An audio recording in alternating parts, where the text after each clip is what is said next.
the important one, isn't it? It's when you say, okay, there's what you see, say in London, try and find it somewhere else. You then see how unusual it is, because you can find it elsewhere, but it is unusual to have that kind of mix, isn't it? Yes, I mean, I don't know enough about other cities, but I suspect that even if you go to, I mean, some American cities, but certainly the trouble they're having in the suburbs of Paris, for example, now, because they segregate racially. Yeah. I mean, you had this in England. I mean, in London, there were Jewish areas and colored areas and so on, and there's obviously some of it. But it's pretty mixed up and increasingly mixed up. And you don't feel, I mean, if you go into Chinatown in London, you don't feel threatened or worried. People just go there and, you know, it's more Chinese. And there are parts even of Cambridge, which are now around the station, which are mainly owned by Chinese. Right. And probably a lot of Chinese shops will build. You don't, okay, so, and this is perhaps the last point perhaps to end on.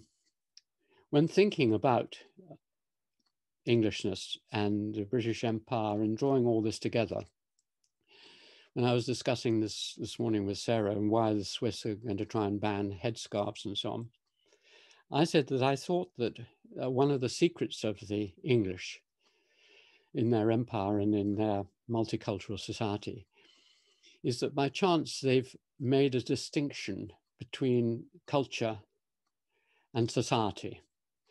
They basically, for some reason, maybe the Anglo-Saxons, when they colonized the Roman civilization, they said, okay, these Romans had some good ideas. We're not going to, you know, we'll go on using some of that stuff, and you know, we won't kill them all. We'll just sort of mix in with them, whether it was historical or for some other reason. From very early on, and you find it by the 11th, 12th century, you find it epitomized in the first great English law book called The Laws and Customs of England by Henry de Bracton. And what he said was that we have a common law. Everyone has to abide by the common law of England. Everyone from Yorkshire to the south of England has to have, they can't kill people, they have to do this, there is a universal legal system. Their customs is their own business. If in a Yorkshire manor, they want to do it, have inheritance by the oldest male, that's up to them, or the youngest male, or they want to build their bridges in that way. Customs, Ernest, again, very brilliantly distinguished between society and culture. I may have said this before, but basically he said that society is who you marry. It is social relations. Culture is what you wear.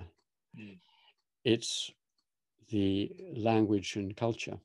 Now, the English make the distinction between who you marry and what you wear.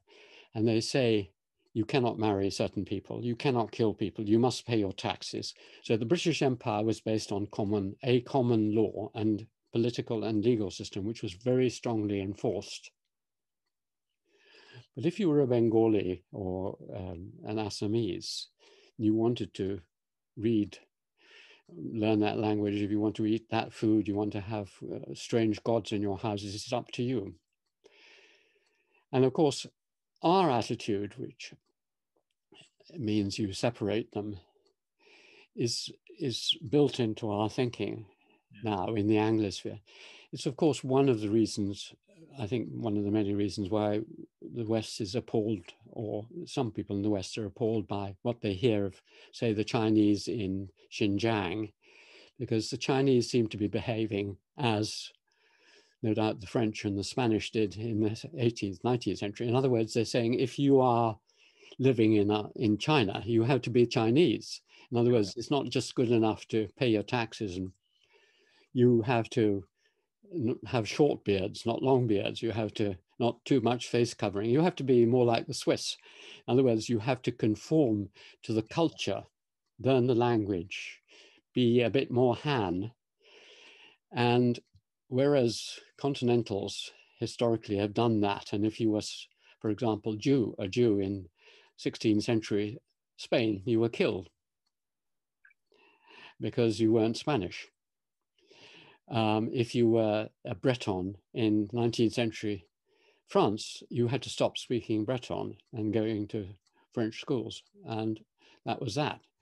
So basically, the continental model of mixing culture and society and making you French through identity or whatever, we haven't worried about that so much. In your part, imagine if this government is doing the test to make you a British citizen. What they say is, tell us 3 plays written by Shakespeare, and what is the biggest city in Britain, and things like this. They don't say, what do you eat for lunch? No. And what do your children wear when they're on holiday? Or what books do you, and what films do you watch? That's up to you. So this separation, which made it possible to rule a huge empire and let it get on with its own funny ways, as long as they paid their taxes and bought your merchandise. That was the secret. And it's a secret really for the future of our world now, that as long as we have a world order whereby we agree on some basic rules of international diplomacy and economic exchange and so on, then at the more local level, local identities and cultures are up to people themselves, and they can do their wayward things. And it was one of the last thing, as we often get on to Ernest, just one of Ernest's other insights. Yeah. He said that one of the peculiar facts about globalization is that it's having a double effect. On the one hand, it's making people more uniform. If you look at the exterior material world of Shanghai or London, they're not very different really now. So it all looks more and more the same. And yet he says it's becoming more bizarrely different. There is a proliferation of cultural, subcultural differences. And sometimes this is done consciously as a reaction that many anthropologists have noticed. I noticed in Nepal that one effect of everyone starting to wear Western clothes and listen to Western pop music was that there was a revival of traditions, the folk dancing and in local hotels and all that stuff revived because people suddenly want to get back to their identities.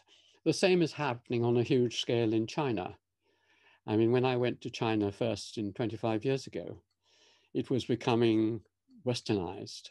Now, the big thing if I go to China is to go to a tea ceremony, or to go to a Confucius temple, or to learn about Buddhism, or to calligraphy or art.